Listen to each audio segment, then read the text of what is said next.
तो इसीलिए इसका एक नियम है, खाता ना भाई और जो संग बोले वही सही। जिस पत्नी से हम शादी करते हैं, जिस पति से शादी करते हैं, सारी चीजें उसकी सबको पसंद नहीं आती हैं, फिर भी जिंदगी में गुजार देते हैं। बच्चों की बहुत सारी चीजें हमको पसंद नहीं है, क्या हम उनके साथ नहीं रहते हैं?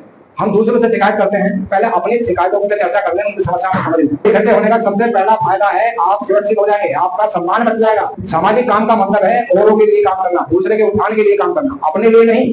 एक समय था जब हमारे पूर्वज इस देश के शासक थे, राजा महाराजा थे, हम इस देश के शासन करते थे।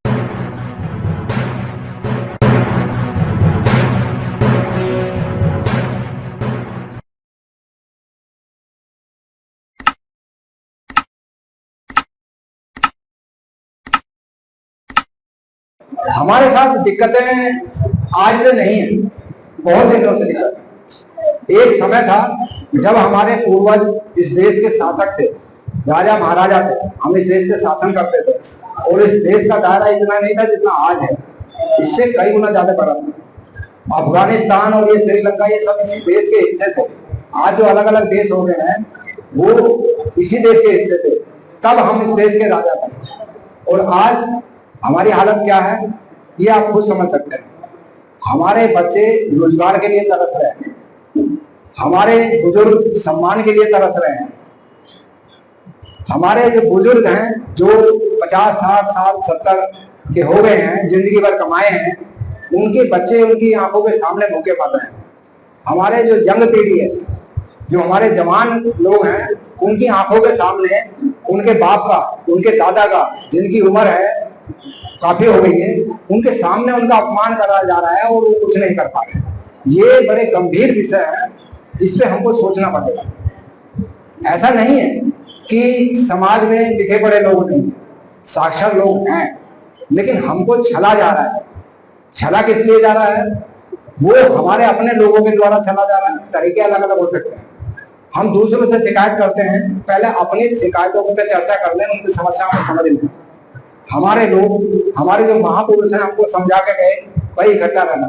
उसका प्रमाण है आज की डेट में भी जिंदगी भर आदमी कमाता है और जब उसका मरने का समय आता है तो बूढ़ा एक ही चीज बता के जाता है, लड़कों को बुलाता है, बोले सुकून से रहना है तो इकट्ठे रहना, सम्मान पाना है तो इकट्ठे रहना, आप जीत जाओगे। तो बहुत सारी दिक्कतें हैं। हम अपनी पूंजी लुटा के, अपनी जो प्रॉपर्टी है उसको दांव पे लगा के बेच के अपने बच्चों को पढ़ाते हैं और उनको नौकरियां नहीं है। कारण क्या है कि हमारे लोग ऐसा नहीं है राजनीति नहीं जानते हैं, राजनीति भी जानते हैं, धर्म से लगाव भी रखते हैं, बहुत सारी चीजें जानते हैं, लेकिन उसका सही तरीका नहीं जानते हैं। सामाजिक काम का मतलब है औरों के लिए काम करना, दूसरे के उत्थान के लिए काम करना, अपने लिए नहीं। अपने लिए, अपने परिवार के लिए लोग होता है। एक परिवार का मुखिया खाली अपने लिए काम नहीं करता है, वो अपने पूरे परिवार के सुख सुविधा संपन्नता के लिए काम करता है। और जो सामाजिक काम करते हैं, सामाजिक व्यक्ति का काम ही ये है कि मैं अपने लिए जो करना था कर लिया, अपने परिवार के लिए जो करना था कर लिया, अब मुझे समाज के लिए करना है, उसको बोलते हैं सामाजिक आदमी। लेकिन आपने देखा होगा जितने भी घर त्याग करके बाबा बने हैं, सन्यासी बने हैं, जो आज ये बड़ी सोचने का विचार है, गंभीरता से सोचिए। जो आदमी जिंदगी भर कमाया, उसके बच्चे भूखे मर रहे हैं, और जो ग्रह त्याग कर दिया, जिनके हम कलवे चाटते घूम रहे हैं, जिनके भ्रम में आ रहे हैं, अपनी जिंदगी खराब कर रहे हैं, वो बड़ी बड़ी लग्जरी गाड़ियों में घूम रहे हैं। ये सोचने का विषय है। किसके दम पे? हमारे दम पे। क्यों? क्योंकि हम मूर्ख हैं, हम गधे हैं, हम अपनी कमाई हुई जो धन है उसको सही से उपयोग नहीं करना जानते हैं। हमारे बच्चे परेशान हैं, हमारी आने वाली पीढ़ी का वो हाल होने वाला है जो आपने सुना होगा, आपने नहीं तो अपने दादा परदादा ने सुना होगा। वो जमाना था जब हमारे लोगों के गले में हांडी थी, हम इस धरती पे थूक भी नहीं सकते थे, हम इस पे चल भी नहीं सकते थे, वो निशान हमको मिटाने पड़ते थे पीछे झाड़ू बांध के। वो जमाना दोबारा लौटना तो तैयार है। कुछ लोग जो थोड़ा सा सही हालत में है, धन कमा लिए हैं, थोड़ा प्रॉपर्टी रखी है, कुछ जमीन की है, 2, 4, 10, 20 बीघे, उनको ऐसा लगता है हमको जो 2 दिन तक रोटी मिल रही है तो वो बहुत जल्दी छिन जाएगी। आपने देखा होगा कि इकट्ठे ना रहने की वजह से 4 भाइयों में एक भाई का मकान दूसरे लोग हड़प दिए। अगर वो काश चारों एक रहते तो क्या ये हो सकता था? नहीं हो सकता। हमको ये समझते कि एक घर में 4 भाई, चारों का मत अलग अलग हो सकता है, कोई बात नहीं, इसमें बहुत सारे लोग शादीशुदा हैं, जिससे शादी की हो उस पत्नी से सारे विचार आपको मिलते हैं क्या?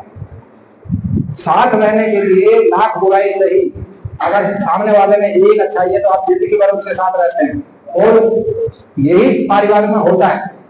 जिस पत्नी से हम शादी करते हैं, जिस पति से शादी करते हैं, सारी चीजें उसकी सबको पसंद नहीं आती हैं, फिर भी जिंदगी में गुजार देते हैं। बच्चों की बहुत सारी चीजें हमको पसंद नहीं है, क्या हम उनके साथ नहीं रहते हैं? भाइयों की बहुत सारी चीजें हमको पसंद नहीं है, क्या हम उनके साथ नहीं रहते हैं? बाप की हमको बहुत सारी चीजें पसंद नहीं है, क्या हम उनके साथ नहीं रहते हैं? तो समाज के साथ रहने में कौन सी परेशानी है? हमारा उत्थान देखिए, परिवार में इकट्ठे रहेंगे तो हमारा परिवार विकास करेगा, समाज में इकट्ठे रहेंगे तो हमारा समाज विकास करेगा। हमारे साथ कोई भी दुखद घटना नहीं होगी। दो आदमी जुड़ेंगे, दो सुरक्षित होंगे, 2000 जुड़ेंगे, 2000 सुरक्षित होंगे। और इकट्ठे होने का सबसे पहला फायदा है, आप सुरक्षित हो जाएंगे, आपका सम्मान बच जाएगा। दूसरी बात, जितनी संख्या में जुड़ेंगे उतनी संख्या में आपकी समस्याएं दूर हो जाएगी। आप लोगों को अभी तक ऐसा लग रहा होगा कि कोई आएंगे, संगठन बनाएंगे, हमारे लिए लड़ेंगे दिखावे के लिए, आपके बच्चों को इकट्ठा करेंगे, लालच देके बस में ले जाएंगे, वहां जय जय नारे लगवाएंगे, अपना चेहरा चमकाएंगे, नेता बन जाएंगे, वो बनेंगे मंत्री, संतरी, विधायक, और आपके बच्चे तोड़-फोड़ करेंगे, जाएंगे जेल। आपकी प्रॉपर्टी बची है उसको बेच के उनको जमानत करा देना, और जब मंत्री जी से मिलने जाओगे तो मिल नहीं पाओगे, उसका चपरासी और उसके जो सिक्योरिटी गार्ड है वो आपको भगा देंगे। तो ये सोचने का विचार है, अपना काम अपने दम पे करना सीखो, शुरू करो। दूसरों के दम पे अपना भला ये पॉसिबल नहीं है। हम देश आजाद हुआ उसके बाद देखिए, देश आजाद हुआ, हम लोग आजाद नहीं हुए, आज भी हमारी वही हालत है। कुछ मुट्ठी भर लोग 2 घर रोटी खाने लायक हुए हैं। तो हमको ये डर है कि हमारा जो समाज है वो बहुत लंबा है। हमारे दिल में ये तमन्ना है कि हम समाज की सेवा करें, समाज का भला करें, लेकिन आप सोचिए, हमारे जैसे भी बात नहीं, 1 क्लास का अफसर जिसको डीएम बोलते हैं, एसपी बोलते हैं, आईएएस, पीसीएस, पूरी जिंदगी में उतना धन नहीं कमाता है कि पूरी जिंदगी का धन अगर वो लगा दे तो अपने समाज को एक टाइम का भोजन नहीं जुटा पाएगा। हमारा कुनबा बहुत बड़ा है। तो इसका मतलब ये है कि अपने उत्थान के लिए हम सबको काम करना पड़ेगा। हम बहुत बहकावे में आगे, बहुत लोग चले हैं, उसमें कुछ हमारे लोग भी लगे हुए, सियारों को पहचानना पड़ेगा, धोखेबाजों को पहचानना पड़ेगा। ये कला सीखनी होगी, कौन मेरे भले के लिए बात कर रहा है, कौन अपने भले के लिए बात कर रहा है। और ये तभी पॉसिबल है जब हम इकट्ठे होंगे।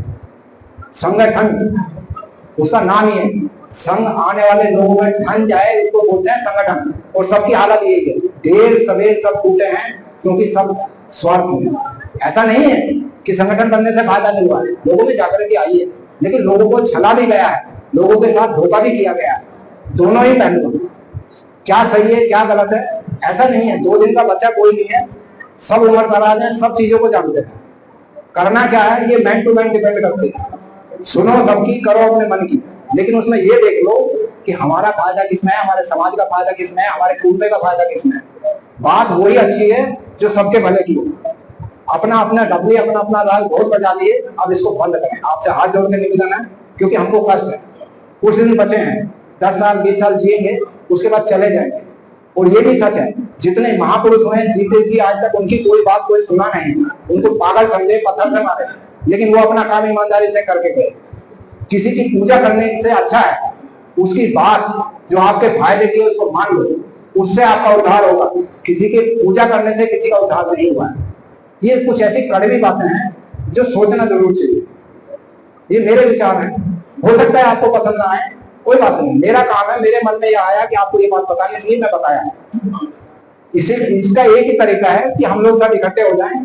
और ये मैं बता देता हूँ, इकट्ठा वहां होंगे जहां सबकी बात सुनी जाए और सबको कहने का मौका दिया जाए।